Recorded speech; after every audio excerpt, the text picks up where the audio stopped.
नमस्कार, good morning. Republic Bharat देख रहे हैं आप और कुचीना स्टूडियो से मैं हूं आपके साथ ऋतु। इस बुलेटिन में मेरे साथ वैभव भी मौजूद रहेंगे, दिखाएंगे देश और दुनिया की तमाम बड़ी खबरें। लेकिन सबसे पहले नजर डालते हैं 6 बड़ी खबरों पर। वैभव के पास चलते हैं।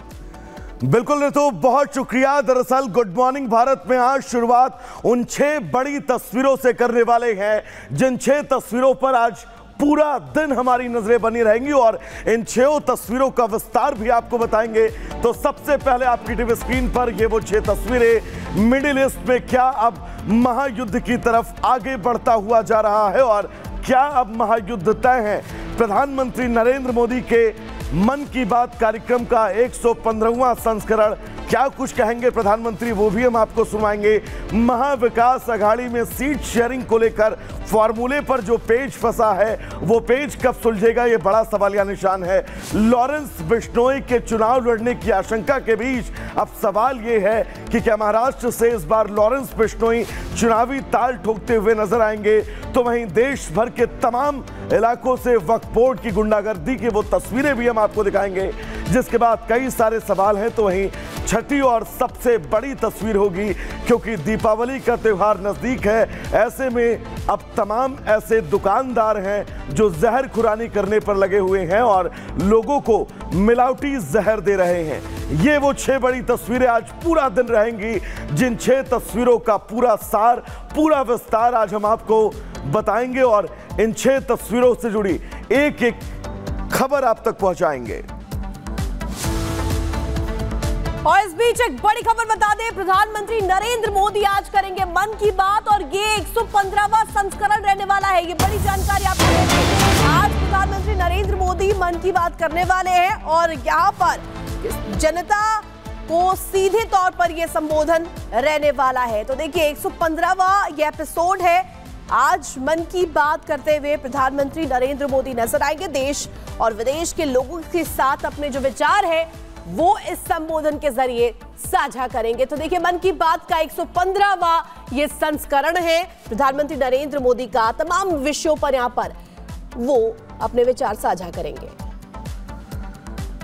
तो चलिए दर्शकों, गुड मॉर्निंग भारत में आगे बढ़ेंगे और अगली खबर आपको बता दें, कांग्रेस के एमएलए पर एफआईआर दर्ज हो गई है और इस एफआईआर के बाद अब ये तय है उनकी मुश्किलें बढ़ने वाली हैं।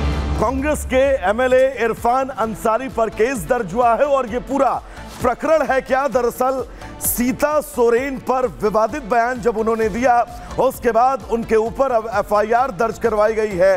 राष्ट्रीय अनुसूचित जनजाति आयोग ने 3 दिन का वक्त दिया है और 3 दिन के अंदर जवाब देना होगा। सीता सोरेन पर विवादित बयान देने के बाद अब कांग्रेस के एमएलए फंसते हुए नजर आ रहे हैं और यह भी कहा है अपमान पर अगर माफी नहीं मांगी इरफान अंसारी ने तो लगातार प्रदर्शन जारी रहेगा। अंसारी को शर्म का भी जिक्र किया गया है, यानी कि कुल मिलाकर विवादित बयान के बाद अब उसी चंगुल में फंसते हुए नजर आ रहे हैं इरफान अंसारी। तो देखिए देश में चुनाव कहीं भी हो, पहला वादा जो चुनावी पार्टियां यहां पर करती हुई नजर आती है, जो राजनीतिक दल करते हुए नजर आते हैं, वो महिला उत्थान को लेकर के होती है। महिला उत्थान को लेकर के तमाम वादे किए जाते हैं, लेकिन प्रचार के दौरान न जाने जो राजनीतिक दल है उन्हें क्या हो जाता है, ओछी बातें महिलाओं को लेकर के की जाती है। और ऐसा ही अब यहाँ पर लड़की हूं लड़ सकती हूं वाली जो नारा है वो देने वाली पार्टी कांग्रेस की तरफ से जो यहाँ पर नेता है इरफान अंसारी की तरफ से दी गई है, जिसमें उन्होंने सीता सोरेन के लिए अभद्र भाषा का इस्तेमाल किया है और इस पर कांग्रेस ने चुप्पी साध रखी है। एक रिपोर्ट आपको दिखाते हैं।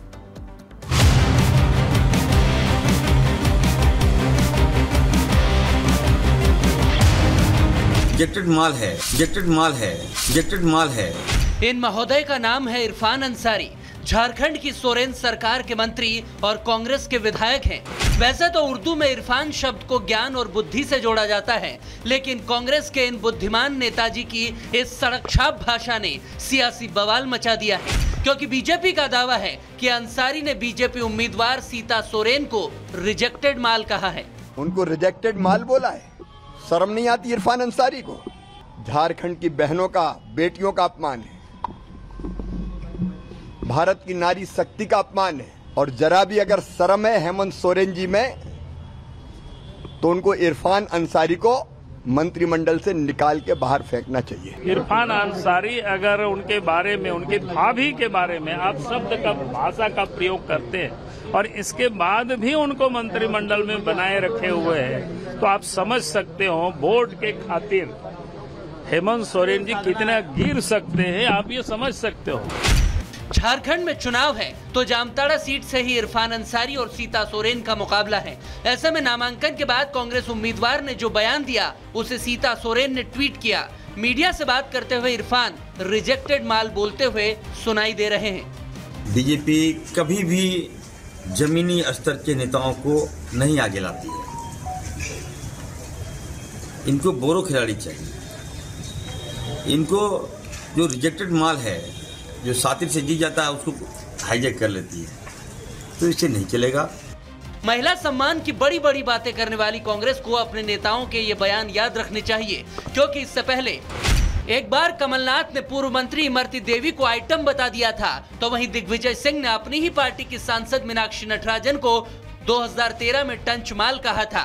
अब इरफान अंसारी ने सीता सोरेन को रिजेक्टेड माल बताया है, जिसके बाद सीता सोरेन भड़क गई और माफी नहीं मांगने पर उग्र प्रदर्शन की धमकी दे डाली। उनमें इतना हिम्मत पहले बात कहाँ से आ गई?